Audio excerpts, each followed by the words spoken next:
May cancer pala siya noon kaya iniwanan niya ako pero bumalik siya agad dahil cancer-free na siya ngayon. Napakamot naman sa ulang asawa ni Sofia. Pre, kumusta? Naikwento na sa akin ni Sofia ang ginawa niya sa iyo noon. Patawarin mo sana ang asawa ko. Nabuyuhan lang ng ibang tao at medyo magulong isip niya noong mga panahon na iyon. Anyway, nice to meet you, pare. Lumapit ang asawa ng ate Sofia niya kay Aljan at nakipag-shake hands ito. Nice to meet you too. Ito na ba ang anak ko? Biro ni Aljan. Nagtawanan ang lahat habang si Rina naman ay unti-unti nang napapaluha. Sa panaginip niya lang yata nakikita ang ganitong eksena pero heto ngayon ang eksena sa harap niya. Ang cute. Pero hindi ko talaga kamuka. Hintayin niyo ang anak namin ni Rina. Parating na. Biro ulit na Aljan habang karga na nito ang pamangkin niya. Naging masaya at magaan tuloy ang ambience sa bahay nila. Nagyakapan at nagkapatawaran sila. Humingi ng patawad ang magulang niya at ate Sofia niya kay Aljan. Tinanggap naman iyon ni Aljan at humingi rin ito ng tawad sa mga nagawa nito. I'm going back in the Philippines. Sisingilin ko ang babaeng yun sa paninira sa buhay ko. Hinambalos ni Jay ang lahat ng gamit na nakapatong sa kanyang dresser. Halos lumagapak sa lupa ang kanyang career sa isang iglap lamang. Pinaghirapan niya ang kanyang pangalan sa fashion world kaya hindi niya matanggap na dahil lamang sa isang walang kwentang babae ay masisira ng tuluyan ang kanyang mga pinaghirapan. Nakumpirma niyang sa Aljan Anderson ang malaking tao sa likod ng mga sunod-sunod na pagbagsak ng career niya. May isa siyang kaibigan na designer ang nakasagap ng balita na nais daw nitong pabagsakin siya. And he did. Wala ng agency ang gustong kumuha sa kanya bilang modelo. Napapasagaw siya sa galit at inis. Wala naman siyang natatandaan na atraso sa lalaki iyon, maliban lamang sa babaeng natatandaan niya, si Rina. Lalo pa siya naginala na tungkol kay Rina ang ipinaghihiganti ni Aljan sa kanya dahil napanood niya sa social media ang video ng proposal ni Aljan Anderson kay Rina. Natatandaan niya ang babaeng iyon. Ito yung babaeng kinausap niya sa CR noon. Malay ba niyang seryoso si John dito? Mukhang ikakasal muli ang mga ito. Ayon sa balita at trending sa lahat ng social media platforms, ang engagement party ng mga ito. Walang ikakasal. Hindi ako papayag. Sinira niyo ang pangalan ko at mga pinaghirapan ko. Will you marry me again? Hindi makaapuhap na salita si Rina habang nakatingin siya kay Aljan na nakaluhod sa kanyang harapan. They were just eating dinner in a fancy restaurant here in Paris a while ago. Hindi niya inaasahan na habang kumakain sila ng desserts ay bigla na lang itong luluhod sa harapan niya at may hawak na isang maliit na puting kahon. Napaawa ang kanyang bibig. Ang buong akala niya ay magbabakasyon lamang sila sa Paris dahil nais nitong ipasyal siya doon. Hindi niya akalain na may balak ito mag-propose sa kanya ngayong gabi. Kaya pala ipinasuot nito sa kanya ay kulay puting bestida. Bakit nga ba hindi siya nagtaka kanina? Mukhang pang civil wedding nga ang suot-suot niya na white dress na yun. She's wearing an off-shoulder white dress. Tinarnuhan pa yun na isang mamahalin na glass slippers na para bang kay Cinderella. Ipinasuot iyon ni Aljan sa kanya dahil formal attire daw ang sinusuot sa restaurant na pupuntahan nila. Then all of a sudden ay may pasabog pala itong proposal. Yes. Halos mapapiyok siya sa pagsagot sa buong pusong tanong nito. Nangingislap sa pagmamahal ang mga mata ni Aljan habang nakatingin ito sa kanya. Kaya naman ang sagutin niya ito ng oo ay napangiti din pati ang mga mata nito. Isunuot agad nito sa kanya ang isang diamond ring na nasisigurado niyang milyon-milyon ang halaga. Pagkatapos ay sabay silang tumayo upang magyakapan ng mahigpit. Nagpalakpakan naman ng mga tao sa paligid. This place is just so romantic dahil nasa tapat lang naman sila ng Eiffel Tower. They were inside Jules Verne restaurant. Hindi akalain ni Rina na doon magaganap ang proposal sa kanya ni Aljan. Pakaramdam niya lumulutang siya sa kaligayahan. I love you so much. Mahigpit na yakap ang ibinigay nito sa kanya bago siya nito hinalikan ng mapusok sa kanyang labi. Lalo pang kinilib ang mga tao sa kanila. Kanina pa nga may napapatingin sa kanila dahil agaw atensyon talaga ang kagwapuhan nito. Gwapong-gwapo ito sa suot nitong black tuxedo. Lalo itong gumwapo dahil nagpaayos pa talaga ito sa salon. Pinaayusan kasi siya nito kanina sa isang salon at nakasabay lang daw ito upang hindi mainip. Yun pala ay planado na talaga nito ang mga mangyayari sa gabing iyon. Mahal na mahal din kita, Aljan. Panay ang tulo ng kanyang luha dahil sa labis na kaligayahan. Kahit na asawa na kita, gusto pa rin kitang pakasalan muli. Sa pagkakataon na ito, tutuparin ko na ang dream wedding mo, mahal ko. Pinagdikit pa ni Aljan ang kanilang mga noo habang sinasabi iyon sa kanya. Walang paglagyan na ligaya sa kanyang puso. Mahigit 2 buwan simula na mag-propose Aljan sa kanya, ay naging busy silang dalawa sa preparasyon ng kanilang kasal. Nais ni Aljan na sundin lahat ng kanyang gusto upang matupad daw nito ang dream wedding na gugustuhin niya. Wala daw itong problema kahit gaano kalaki ang gagastusin nito. Tuwang-tuwa ang pamilya ni Aljan noong mabalitaan ng mga ito ang proposal ni Aljan sa kanya. Nagpapasalamat si Rina dahil tinanggap pa rin siya ng pamilya ni Aljan kahit na marami siyang kasalanan sa asawa niya. Ma'am, kayo ho ang pinakamagandang bride na naayusan ko. Pagpuri ng makeup artist kay Rina pagkatapos siyang ayusan nito. Babae ito at sa tingin niya ay kasing edad lamang niya. Sikat itong makeup artist kaya ito ang kinuha ni Aljan na mag-ayos para sa kanya. Nandoon sila sa Okada Hotel habang inaayusan siya nito. Nasa kabilang kwarto naman ang magulang niya at ang pamilya ng Ate Sofia niya. Sa kabilang kwarto pa ay nandoon naman ang mga naging kaibigan niya sa Japan. Ito ang ilan sa mga abay niya. Ang ibang abay naman niya ay ang mga nagagandahan at nagagwapuhang pinsan ni Aljan. Nasa mansyon naman sa Aljan at ang pamilya nito. Doon, manggagaling ang mga ito at panigurado ay nandoon na ang mga ito sa simbahan sa mga oras na iyon. Salamat, nambola ka pa.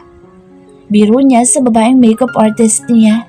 Pero sa totoo lang ay halos hindi na niya makilala ang sarili niya sa sobrang galing nito mag-makeup. Lalo siyang gumanda. Sulit ang 250,000 pesos na talent fee nito. Namahalan pa nga siya noong una dahil kaya naman niya mag-makeup sa sarili niya ngunit nais daw ni Aljong iparamdam sa kanya kung ano ang tunay na kasal. Halos kumikinang din sa Japante ang kanyang wedding gown na suot. Ma'am, tapos na po ba kayong ayusan? Naghihintay na po yung bridal car ninyo. Sabay silang napalingon sa babaeng organizer ng kanyang kasal.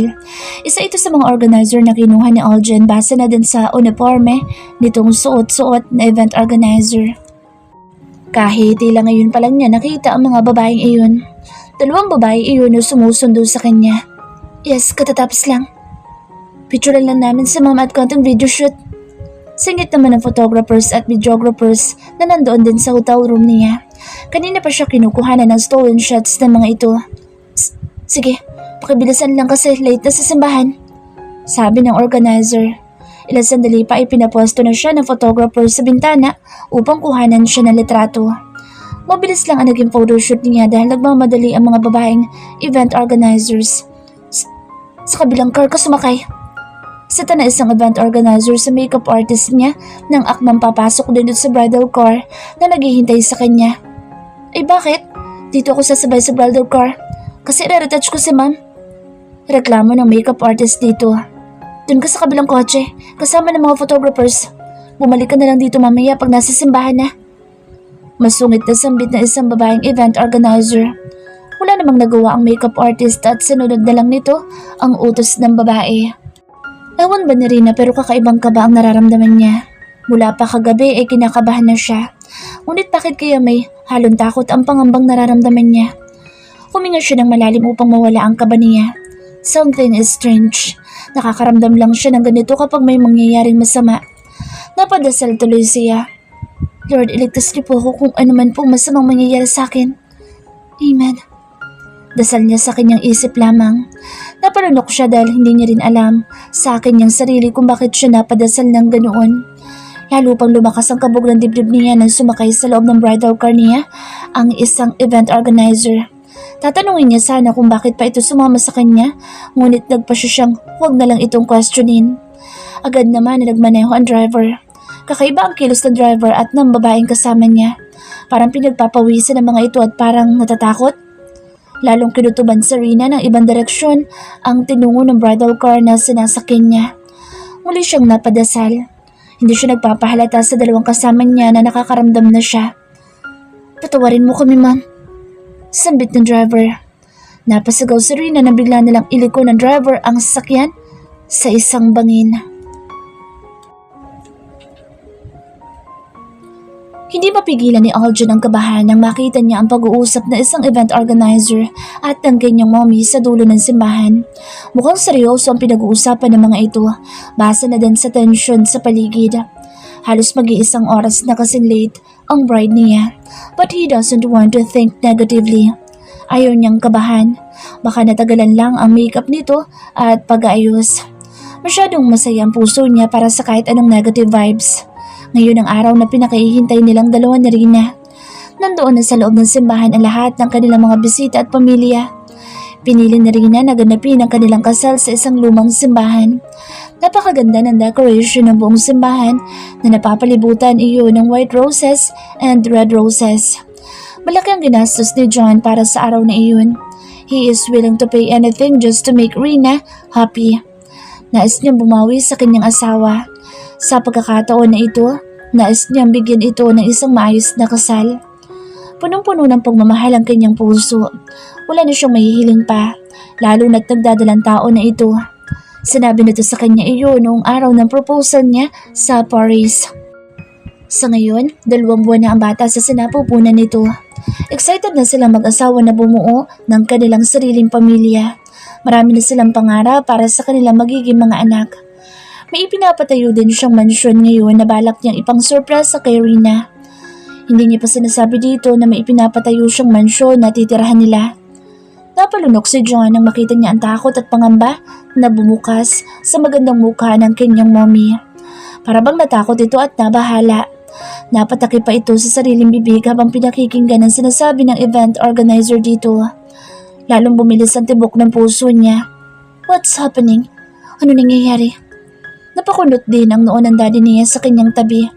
Nandoon na kasi sila ng kanyang daddy sa harap ng simbahan habang hinihintay ang pagdating ng kanyang bride. Oh, what's going on, Dad? Patakbong lumapit sa kanila ang mommy niya. Lalo siyang kinakabahan dahil lumahagulol ito. Sinalubong nila ito. Patakbo din silang lumapit sa mommy niya. What happened, Mom? Buong tapang niyang tanong sa mommy niya. Ngunit bahagyang nanginginig ang kanyang tuhod dahil base sa ekspresyon ng muka ng mommy niya ay may masama itong ibabalita sa kanila. Hon, are you alright? Niyakap naman agad ito ng daddy niya at sabay nilang inalalayan. Nagbulong-bulungan ang mga tao sa paligid na nakatingin sa kanila. Son, may dumukot daw kay Rina mula sa hotel. Natagpuan ang bridal car niya sa Antipolo.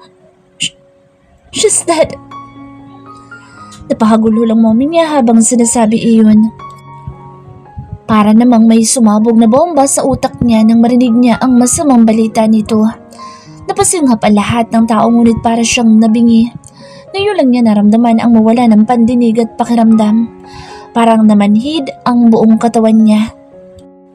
Hinawakan siya ng daddy niya dahil para siyang matutumba. Nawala ng lakas ang kanyang mga tuhod. No, Mom. No. Pag-iling niya pero walang boses na gustong kumawala sa kanyang bibig. Para bang naparalisapan samantala ang bibig niya. Hindi siya makapagsalita. Sunod-sunod lang na nagpatakan ang mga luha niya. Gusto niyang sumigaw at magwala.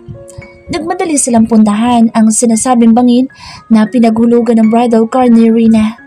Abot langit ang dasal niya na sana ay mali at fake news lamang ang ibinalita sa kanila. Panay ang iyak niya sa loob ng kotse habang ang kapatid niyang lalaki ang nagmamaneho. Si Albert. Pagdating nila sa pinangyarihan ng aksidente ay marami ng taong nakapaligid doon. Marami ding mga kotse ng pulis ang nasa paligid. Halos liparin niya ang paglabas ng pinto ng kotse upang kumpirmahin kung iyon nga ang bridal car ni Rina.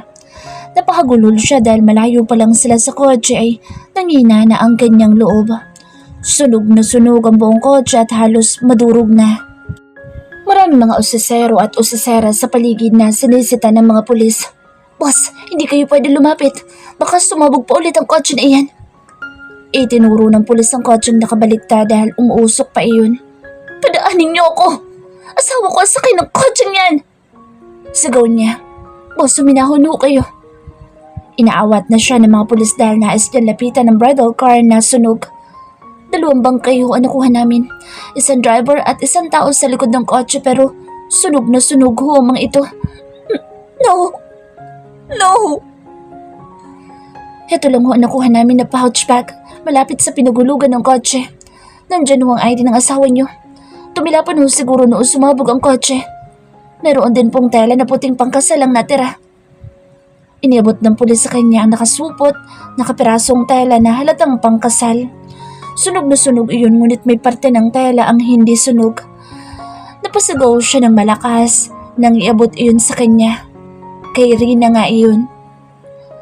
Halos gumunaw ang mundo niya habang hawak-hawak niya ang supot ng tela na ibinigay sa kanya ng pulis. Naglumpasay siya sa kalsada dahil nanghihina ang buong katawan niya. Pakaramdam niya'y mamamatay siya sa sakit.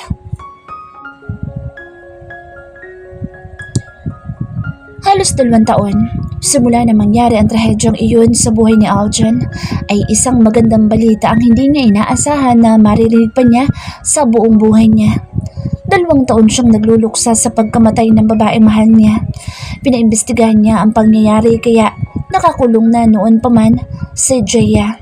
Ito pala ang nagplano ng lahat. Halos patayin niya ito sa sakal nang makita niya ito sa loob ng kulungan 2 years ago. Magbubulo ka dito. Pagbabayaran mong ginawa mo sa asawa ko. Nanggigigil pa niyang sabi noon habang sakal-sakal niya ito. Inawat lang siya ng mga pulis. After 2 years, para siyang nananaginip nang mabalitaan niya kay Kyle ang isang napakagandang balita. Damn it, Jen. You will never believe what I'm gonna tell you. Ay, sorry na. Damn it, she's alive. Pagbabalita ni Kyle sa kanya na isang gabing napadpad dito sa kanyang opisina. Mag-isa lang siya doon habang nilulunod ang kanyang sarili sa pagtatrabaho. Doon niya binubuhos ang oras niya kahit ilang beses na nga siyang nagtangkang magpakamatay simula nang mamatay si Rina. Mabuti nga nakamove on siya ng konti para ituloy pa ang walang kwentang buhay niya. Kumunot ang noo niya. Nakaramdam siya ng galit para sa kanyang kaibigan. Sa tingin niya ginugood time lamang siya nito. Huwag mo kong biruin, Kyle. Baka hindi kita matansya. Iritadong sagot niya sa kanyang kaibigan. Damn it, bro. Promise, I really saw her in Antipolo this morning. She's in the hospital right now. Bigla na lang kasi siyang hinimatay nung nilapitan ko siya. Natakot siya sa akin at parang hindi na niya ako nakikilala. She looks different. Are you sure? Napatayo siya at parang nanghihina. Nagdarasal siya ng lihim na sana nga ay totoo ang balitang iyon. Nang mapansin niyang napapaluha si Kyle nang lapitan siya ay doon pa lang siya naniwala. Nakangiti ito na parang naluluha sa kaligayahan. I'm damn serious, John. She's alive. Your wife is alive, John. Let's go. Ibinilin ko siya sa kaibigan kong doktor sa Antipolo. Kaya huwag ka mag-alala. Napayakap siya kay Kyle nang yakapin siya nito. Napahagulhol siya. Oh God, thank you Lord. Sa buong buhay niya ngayon lang niya napasalamatan ng husto ang Panginoon. Tinapik-tapik ni Kyle ang balikat niya. Mag-thank you ka din sa akin kasi ang galing-galing ko. Nahanap kong asawa mo. I can't believe that she's still freaking alive.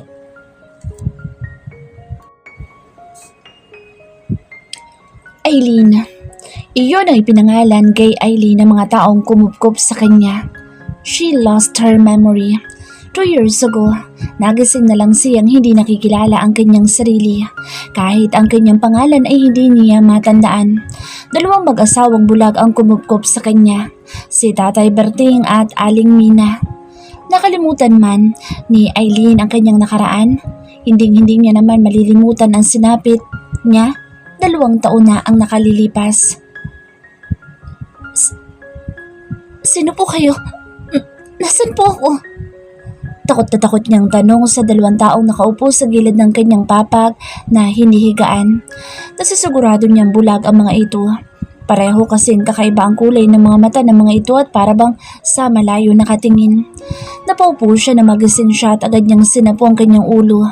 Bigla kasing sumakit iyon ng husto. Sus Mariosep, gising na si Ining. Bulalas ng matandang babae nang marinig nito ang kanyang boses. Nagsuot agad ito ng itim na salamin. Natataranta itong nilapitan siya. Sino po kayo? Nasaan po ako? Napapahikbing niyang tanong sa matandang ginang. Ining, huwag kang matakot sa amin. Ako si Aling Mina at eto naman ang aking asawa na si Berting. Pasensya ka na kung nandito ka. Sunod-sunod lang namin ang utos ni Madam Jaya, Ining. Wala kami magawa, Ining, dahil delikado ang buhay. May nahon siyang hinawakan ng matanda sa kanyang braso upang pakalmahin siya. Sino po si Madam Jaya? Sino po ba ako? Bakit wala po akong maalala? Ano po ba pangalan ko? Bakit po ako nandito? Sunod-sunod na tanong niya dahil sa pagkataranta niya. Tila natigilan naman ang matandang babae. Napahawak pa ito sa bandang dibdib nito. Ibig mo ba sabihin hindi mo naalala kung sino ka? Wala kang naaalala, Ining? Sunod-sunod namang tanong ng matandang lalaki sa kanya. Nasa gilid na ito ni Aling Mina. Nakasalamin na rin ito na kulay itim. Wala ho. Napahagulhol na siya. Lalo yatang sumasakit ang kanyang ulo nang pilitin niya ang sariling makaalala. Ngunit tila burado ang memorya niya. Nag-isip ng malalim ang mag-asawang bulag. Pakaramdam niya ay awang-awa ang mga ito sa kanya at para ding may kinatatakutan ng mga ito. Tana, Iha. Hinaplos na Aling Mina ang kanyang likuran habang hinahayaan siyang humagulhol. Sino po ba ako? Nasaan po ako? Kayo po ba magulang ko? Hindi, Iha. Oo, anak. Kami ang mga magulang mo. Ulyana na itong nanay Mina mo. Ako ang tatay Berting mo, anak. Ikaw nag-iisang babaeng anak namin. Bakit hindi ko po kayo maalala? Bakit wala po akong maalala? Naguguluhang tanong niya. Naaksidente ka, anak. Ano ang pangalan ko? Aileen. Aileen ang pangalan mo. Anak. Napahawak siya sa kanyang puson. Masakit iyon. Halos tumugal ng 10 araw ang malakas na raglan niya. Ewan ba niya kung bakit parang ang lungkot-lungkot niya sa tuwing titingin siya sa kanyang napkin na punong-puno ng dugo. Napansin niya na nag-aaway palagi ng pasimple ang mag-asawang bulag, ngunit hindi na niya iyon binigyan ng halaga. Simula noon ay namuhay na siya kasama ang mga ito. Mababait at mapagmahal ang mag-asawang bulag. Sa pagdaan ng panahon ay napalapit na ng husto ang puso niya sa mga ito kahit alam niyang may itinatago ang mga ito sa kanya. Magsisimba lang po ako, Tay Berting. Paalam niya sa kanyang tatay. Tuwing Miyerkules kasi ay nakaugalian na niyang magsimba sa Antipolo Church. Malapit lang iyon sa baryo nila. Isang sakay lamang ng tricycle. Libre pa nga siya dahil si Kaloy ang driver niya. Manliligaw niya ito ngunit hindi pa rin niya ito sinasagot magpahanggang sa ngayon. Ewan ba niya? Hindi siya makaramdam ng kahit na anong kilig kahit magandang lalaki naman si Kaloy. Marami nga nagkakagusto sa lalaking iyon sa baryo nila ngunit wala pa talaga siyang balak magkanobyo. Palaisipan din sa kanya ang singsing na suot niya. Noong magising siya, itinago niya iyon dahil malakas ang kutob niyang susi iyon sa tunay niyang buhay sa nakaraan. Isang gabi kasi ay narinig niya sa Nanay Mina at Tatay Berting na nag-uusap tungkol sa nakaraan niya ngunit hindi niya masyadong narinig dahil mahina ang boses ng mga ito. O sige anak, ibili mo rin kami ng suman pagka-uwi mo para may merienda tayo. Bilin pa ng Tatay Berting niya sa kanya. O sige ho, Tay. Suot ang kanyang mahabang palda at kamiseta na pang matandang dalaga. Mga damit lang iyon na nabili niya sa ukay-ukay. Labandera lang siya ng kanilang kapitbahay kaya maliit lang ang kinikita niya. Umalik siya sa pisngi ng kanyang Tatay Berting at nilapitan naman niya ang natutulog niyang nanay upang halikan din ito sa pisngi. Umuwi ka agad, anak, ha? Bili ng kanyang tatay bago siya tuluyang makalabas ng kanilang maliit na bahay. Kaloy, salamat. Pasasalamat niya kay Kaloy nang ihatid siya nito sa gilid ng simbahan. Sumasakay siya sa tricycle nito tuwing Miyerkules dahil bukod sa nakakalibre siya, ay sigurado pa siyang ligtas siya. Walang anuman, babalikan kita dito pagkatapos ng misa, Aileen. Nakangiting sabi nito. Salamat, Kaloy. Napangiti din siya bago kumuway sa papalayong tricycle nito. Ganoon na naging routine nila ni Kaloy tuwing Miyerkules. Hinahatid at sinusundo siya nito sa simbahan. Hindi pa man siya nakakapasok sa loob ng simbahan nang may biglang humablot sa kanyang pulsuhan. Napasingap siya dahil isang napakagwapong lalaki ang humablot sa kanya. Sisigaw na sana siya ngunit nalunok yata niya ang kanyang dila. Dahil ngayon lang kasi siya nakakita ng ganito kagwapong nilalang. Oh shit! Nalalaki ang mga mata nito habang nakatingin sa kanya. Para itong hindi makapaniwala habang nakatingin sa bawat parte ng kanyang muka. Ikaw nga! Rina! Bulalas nito at bigla na lang siyang niyakap ng mahigpit. Napapatingin tuloy ang mga tao sa paligid. Teka, sino po kayo? Nagpumiglas siya sa pagyakap nito kahit sobrang bango nito. Hindi mo na ako agad nakikilala? I'm Kyle! Rom, buhay ka pa pala. Bakit mo tinataguan ng asawa mo? Naku, lagot ka. Nagkakamali po kayo. Hindi ko kayo kilala. Nalaki ulit ang mga mata nito. Then, he realized something. Napatakip pa ito sa bibig nito. Oh God, wala ka maalala? Nagka-amnesia ka? Napalunok siya. Kilala ba siya nito?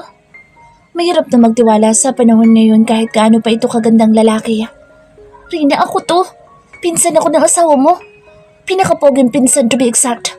Don't tell me you have amnesia. Bakit hindi mo na ako makilala? 2 taon lang simula na maaksidente ka. Alam niyong naaksidente ako? Nanlamig ang buong katawan niya. Pinagpapawisan din siya ng malamig. Bakit parang nararamdaman niyang susi ang gwapong lalaking ito sa nakaraan niya? Bahagya din kumirot ang kanyang ulo. Oo naman. Akala nga namin kasama mo na si San Pedro at nagpa-party na kayo. Kung alam mo lang pinagdaanan ng asawa mo. Napalunok siya. May asawa ako? Yeah, he's Aljan. Napahawak siyang muli sa kanyang ulo. Parang sumakit iyon ng todo. Parang nagdidilim rin ang paligid niya. Narinig niya lang ang pangalan na binanggit nito ay kakaibang epekto na ang naging dulot noon sa kanya. Hey, are you okay? Tom! Sinalo siya ni Kyle nang unti-unti siyang mawala ng malay. Wala nang naalala si Eileen magmula nang himatayin siya hanggang sa magising na lang siya sa loob ng isang kwarto. Sa tingin niya ay nasa ospital siya. Napatingin siya sa 2 lalaki nagbabantay sa kanya. Parehong gwapo ang mga ito. Ang isa ay ang lalaki na kilala niya sa simbahan kanina, ngunit ang isang lalaki ay ngayon lamang niya nakita. Napakagwapo rin ito, kahit bahagyang namamaga ang mga mata nito. Sino kaya ito? Nag-init agad ang kanyang pisngi nang maramdaman niyang hawak-hawak nito ang isang kamay niya. Hindi pa napapansin ng mga ito na gising na siya dahil nag-uusap ang mga ito tungkol sa kanya. I still can't believe this, kahit ipapamana ko talaga sa iyo lahat ng gugustuhin mo. Mangiyak-yak pang sabi ng gwapong lalaking may hawak sa kanyang kamay. Ngumisi lamang ang lalaki na kita niya sa simbahan. Para bang proud na proud pa ito. May milagro pala. Ang lakas mo kay San Pedro, John. Kaso paano yan? Hindi kanya naaalala. Sino kayo? Bakit ho ako nandito? Pasimple niyang inagaw ang kanyang kamay mula sa mahigpit na pagkakahawak ng lalaking gwapo sa kanya. Napalunok siya nang mapatingin ito sa kanya at magtama ang kanilang mga mata. Anong meron sa mga mata nito na nagpapakabog ng gusto sa kanyang puso? Wife, you're awake! Agad siyang niyakap ng gwapong lalaki. Sobrang bango nito kaya hindi agad siya nakapagreklamo. Namula ng husto ang kanyang pisngi. Sino kayo? Hindi pa nito pinatapos ang kanyang sasabihin nang bigla siyang kabigin upang halikan ng kanyang labi. Nanlaki ang kanyang mga mata sa ginawa ng lalaking gwapo sa kanya. Hinalikan siya nito. Hindi lang basta halik, kundi isang malalim at sabik na halik pa ang iginawad nito sa kanya. Teka! Bastos ka! Bakit mo ko hinalikan? Itunulak niya ito at hindi nito inaasahan iyon. Napangangalang ito habang nakatingin sa kanya. Pulang-pula ang buong mukha niya. Pakiramdam niya naiwan ang mapusok nitong halik sa kanyang labi dahil nararamdaman pa rin niya ang malambot at mainit na sensasyon mula sa halik nito. Hindi mo ko naaalala, baby? Hindi makapaniwalang tanong nito. Hindi niya inaasahan ang init na hatid ng malambing nitong boses habang sinasabi nito iyon sa kanya. Oops! Sabi ko sa iyo, John, hindi kanya naaalala. Ayaw mo pa kasing maniwala eh. Hindi ko po kayo kilala. She wiped her mouth. Pakiramdam niya kasi nandoon pa ang laway na lalaking gwapo na walang pakundangan na humalik sa kanya. He kissed her passionately for Patty's sake. Hindi niya ito kilala kahit pasabihin na masarap itong humalik. Nangangapal ang kanyang labi dahil sa halik niya iyon. She can smell the fresh mint flavor of his fresh breath. Bigla siyang nahiya dahil kagigising lamang niya. Nakakahiya sa mabangong bibig nito. And for her, a man like him would even like her a little bit. Hindi siya magugustuhan ng ganitong klaseng lalaki.